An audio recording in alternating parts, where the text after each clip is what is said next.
guys, welcome back to my channel and thank you for subscribing. Please don't forget to share it to your friends and family as well. If you are new to my channel, hello and welcome.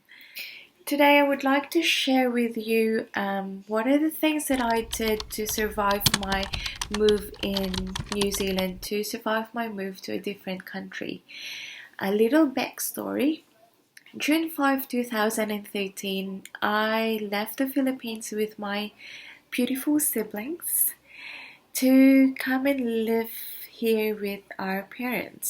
So June 6, dumating po kami sa New Zealand. It was winter then. So you can just imagine it was very cold, especially coming from a very tropical country.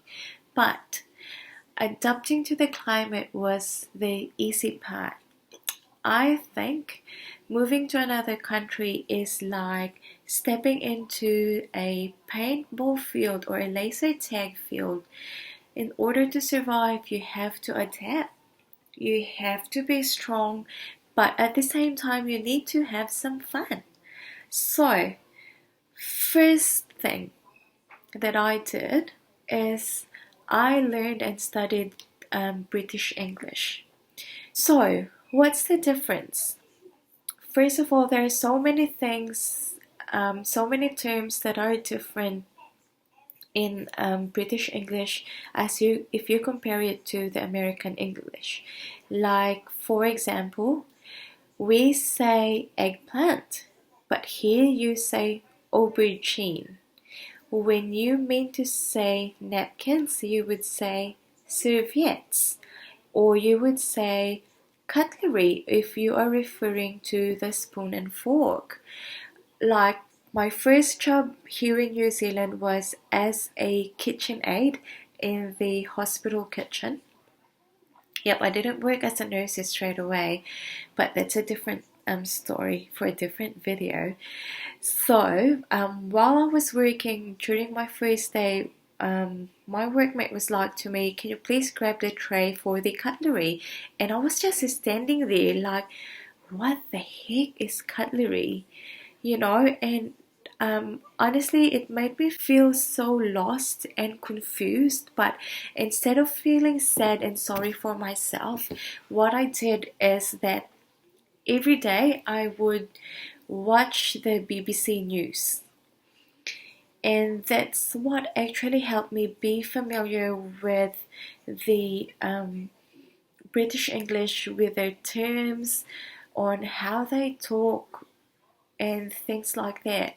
And by doing so, it made me more comfortable in being in a conversation with the locals here, with the people, and it gave me the courage to express myself. Number 2 is I learned how to tell the time the English way.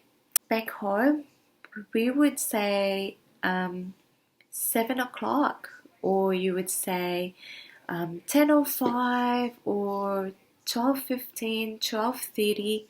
But here, if you mean to say it's 12:30, you would then say it's 12:30. If you mean to say, let's say 10:15, you would then say it's 10:15. So you mean it's 15 minutes past 10 o'clock. Or if you want to say it is 12:05, you would then say it's 12:05. So it's 5 minutes past 12 and things like that.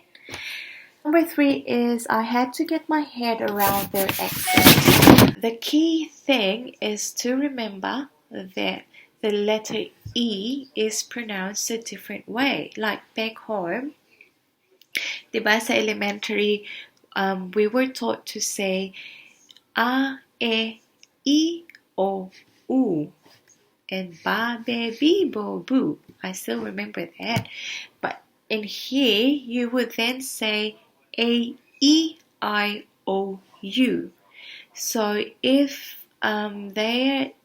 people say the number 7, you would then think that they are saying 7.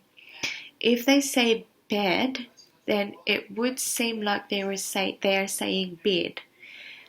Parang matigas yung E. Number 4, I actually became more polite, more friendly, and courteous.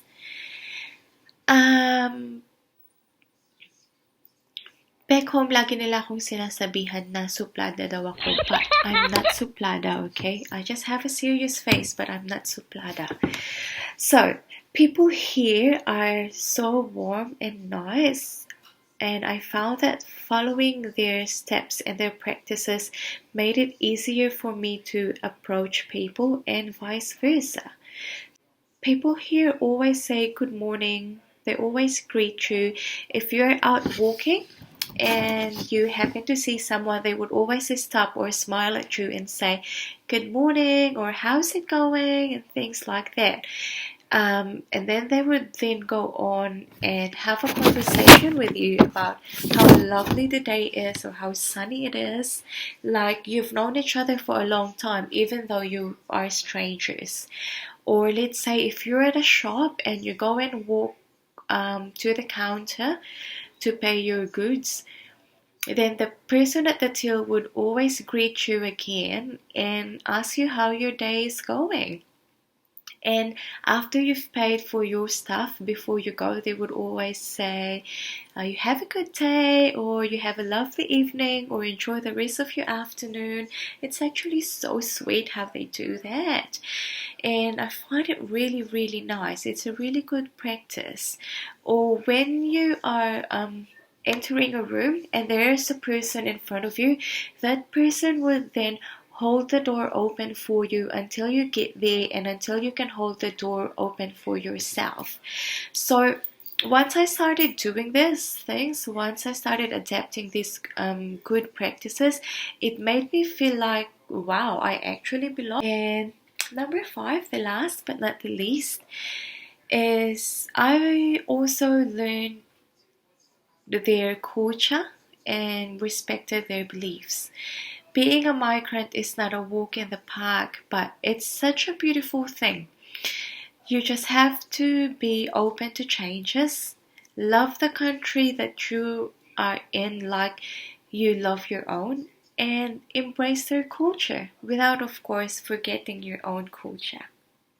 So there you go, guys. I hope that for those people who are planning to move to another country, these tips would help a little bit or make you feel more comfortable about your move.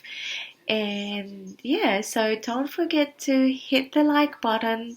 Again, if you haven't subscribed to my channel yet, then please click the subscribe button as well, and feel free to leave some comments down in the comment box.